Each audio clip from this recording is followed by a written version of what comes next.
Nama Fuji kini kembali berurusan dengan pihak kepolisian terkait laporan dirinya terhadap mantan manajernya pada beberapa waktu lalu. Kemarin ditemani oleh kuasa hukumnya Shandi Arifin, Fuji baru saja menjalani pemeriksaan sekaligus melengkapi bukti-bukti tambahan untuk laporannya tersebut. Belum juga usai kasus dengan mantan manajernya, kini media sosial baru saja dibuat ramai oleh beredarnya rekaman layar yang diduga percakapan Fuji dengan mantan karyawannya terkait keterlambatan dalam membayar gaji. Melihat kejadian tersebut menandakan jikalau begitu banyak cobaan yang harus dihadapi oleh Fuji di usianya yang baru menginjak umur 21 tahun. Lantas, benarkah Fuji kini mengalami krisis kepercayaan pada orang lain?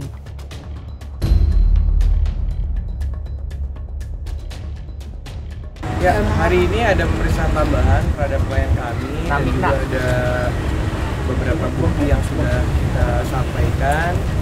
Tadi juga kami mendapat informasi bahwa per mulai hari ini kita sudah mendapat surat tadi bahwa kasusnya yang kemarin dalam penyelidikan hari ini sudah naik ke tahap penyidikan. Jadi dalam proses penyidikan nanti saksi-saksi yang pernah kita hadirkan dalam proses pemeriksaan sebelumnya akan kita hadirkan, dan juga berikut bukti-bukti asli yang pada saat penyelidikan itu bisa masih memberikan kopi dan ataupun masih bentuknya capturean. Nanti untuk berikutnya dalam proses penyidikan kita akan siapkan yang aslinya. Jadi sudah disampaikan juga ke Kak Fuji. Nanti setelah beliau pulang dari ada pekerjaan di luar kota, akan kita lengkapi untuk bukti-bukti dan juga saksi-saksi yang diminta untuk keterangan lebih lanjut dalam proses penyidikan. Aku cuma minta keadilan aja sih. Karena aku mau berterima kasih sama pihak kepolisian karena sudah mengurus masalah kasus aku dengan baik dan sama. Stresnya sampai sekarang sampai trauma dikit ya, kayak susah percaya sama orang gitu. Bukan sekedar ke manajer aja sih, ke semua orang jadi sangat trust issue, jadi susah percaya karena menurut aku sudah mempekerjakan dia dengan baik, memperlakukan dia dengan baik, tapi itu dia perlakuan dia nggak sesuai dengan apa yang aku kasih ke dia gitu loh. Jadi ada memberikan rasa trauma, jadi trust issue ke banyak orang. Sebenarnya kalau misalnya diinget-inget lagi masih sakit ya rasanya digituin sama orang yang menurut aku paling dekat. Dan aku cerita dulu, menurut aku kita deket banget ya. Sampai sekarang masih rasa trauma sih, jadi aku belum ada rasa kayak tenang gitu, belum ada. Kalau diinget-inget masih sakit. Makanya aku sekarang menyibukkan diri dengan cara kerja, jalan-jalan sama teman, biar lupa aja gitu loh. Sebenarnya cukup mengganggu pekerjaan sih Kak, apalagi kan nama aku juga nggak bagus di mata agensi, klien, brand, karena kesalahan yang bahkan aku tuh nggak tahu bayarannya datang kemana, chat dibalas lama aku nggak tahu gitu loh. Aku nggak punya kontak langsung sama klien, tapi kliennya ngira aku sibuk banget lah gitu loh. Nggak enak aja sih nama aku jadi jelek kemana-mana, tapi yang buat orang lain.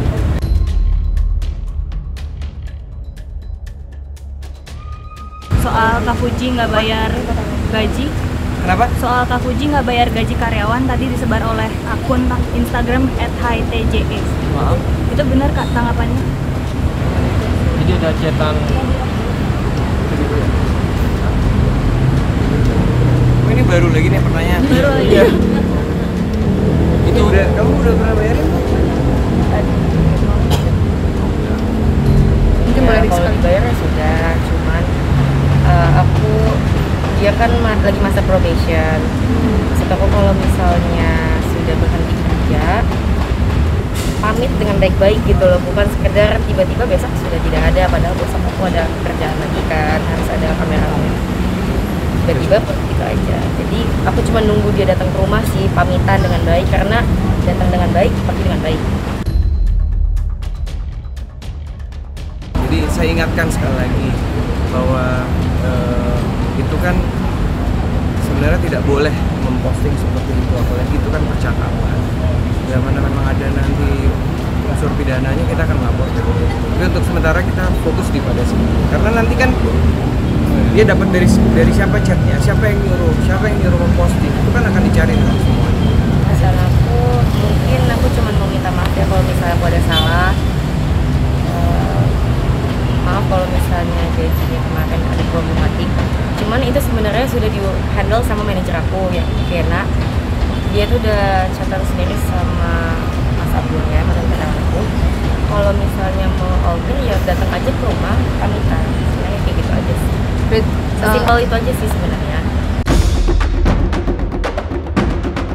Terlepas dari permasalahan hukum yang sedang ia jalankan, kisah perjalanan asmara Fuji juga selalu jadi sorotan. Apalagi dirinya kini sering dikait-kaitkan dengan kedekatan mantan pacarnya Thorik dengan Aliyah Mas Said. Ya, seperti pada gelaran acara ulang tahun Ashanti kemarin, Fuji nampak hadir di waktu bersamaan dengan Thorik dan Aliyah. Sontak adanya kejadian tersebut membuat kehebohan tersendiri di kalangan para fans Fuji yang dikenal sangat fanatik dan juga barbar. Lantas, seperti apa tanggapan orang terdekat Fuji menyikapi reaksi barbar para fans Fuji yang disorot lantaran kerap menyerang para artis buntut dari kedekatan Thorik dengan Aliyah? Aku mohon banget buat fans yang saling serang, janganlah, kita damai-damai aja, baik-baik aja. Karena kita semua saudara, jangan saling serang. Ya damai-damai aja intinya tuh. Ya ngejapri kau langsung, ngechat langsung. Jadi DM langsung. Dan kalau untuk fans-fansnya udah di-announce juga, semoga jangan kayak gitu lagi, diperbaikin lagi. Kita kan teman semua gitu intinya itu. Fuji ngedown karena nggak enak sama yang diserang. Benar-benar Fuji nggak enak. Benar-benar kayak ngerasa bersalah. Bagaimanapun kan ya Fuji kemarin mencoba untuk tanggung jawab kayak seperti announce segala macam, jangan kayak gitu lagi. Dan aku benar-benar minta maaf kalau adikku ada salah. Netizen suka mancing-mancing. Aku tuh nggak ada masalah sama siapapun. Aku malah nggak tahu. Malah aku nggak tahu apa-apa. Pokoknya udahlah, kita semua saling mendukung, saling mendoakan. Nggak usah saling menjelekkan satu sama lain. Kita sama-sama ada di industri ini. Iya, jatuhnya kan memang betul seperti itu ya. Jadi kesannya apa ya? Saya suka sama si A, kemudian ya saya ngefans banget sama si A, saya melihat kok si B nggak oke nih sama si A, kemudian kita nyerang si B gitu gara-gara mungkin ada, iya padahal di medsos kan hanya sekilas gitu ya, tapi kita ngambil kesimpulan, kemudian ngambil asumsi bahwa wah si B benci sama si A, yuk serang si B. Sebenarnya kalau dinalar gitu ya dengan logika, ini adalah hal yang memang tidak etis ya, tidak pada tempatnya.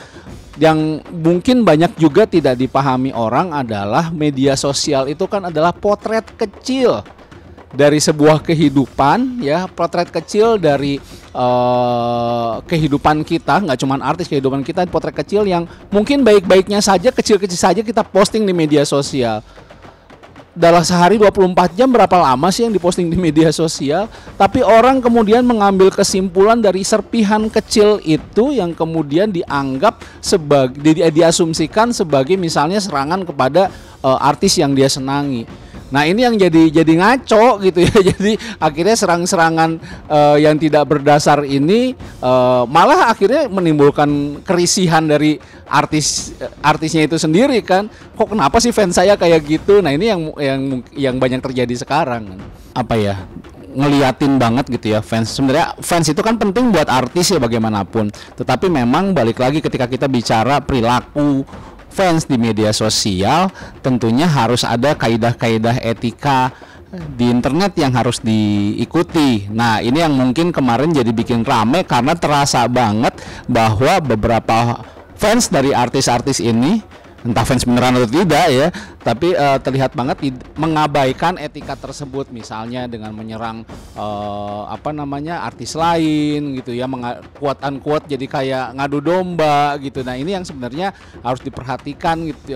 Jadi ya artis butuh fans, ya artis jelas butuh fans, tapi tentunya fans ini juga harus dewasa, harus beretika tentunya juga ya untuk mendukung si artisnya, karena tentunya fans-fans yang tidak beretika ini malah jatuhnya menjelekkan si artis itu sendiri. Ya balik lagi sih sebenarnya akhirnya ya di luar ini fans atau tidak gitu, ketika orang menyerang ketika seseorang menyerang pribadi orang lain itu udah jelas salah. Ketika seseorang mencemarkan nama baik orang lain itu udah jelas salah gitu ya. Apalagi ini di media sosial yang publik, semua orang bisa ngelihat, ya tentunya resiko-resiko baik resiko pelanggaran norma sampai pelanggaran hukum ya bisa terkena di orang ini. Jadi ya hati-hati harus ya sebagai seorang fans yang memang ingin mendukung artisnya ya selayaknya bahwa kita juga benar-benar mendukung dan di sisi yang positif. Itu sih. Dukung secara positif dong, apresiasi karyanya, apresiasi kerjanya, kasih semangat ya, kasih support di kehidupannya, itulah.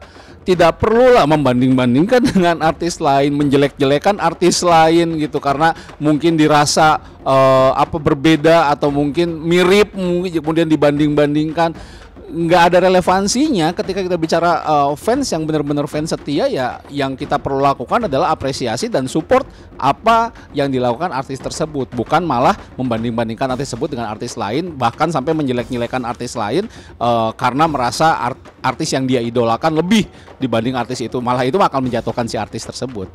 Kalau bicara perilaku di media sosial ini kadang-kadang orang suka yang pertama adalah mereka tidak sadar bahwa ini adalah ruang publik ya. Ketika dia berbicara itu sebenarnya dibaca oleh banyak orang. Beda sekali dengan ketika kita nongkrong di warung kopi, ketika kita nongkrong di teras rumah ngomongin orang, itu hanya kecil skupnya. Tapi ketika masuk media sosial itu sangat besar sekali, kemungkinan jutaan orang yang akan baca. Itu satu, terkait dengan ranah privasi dan publik dan private.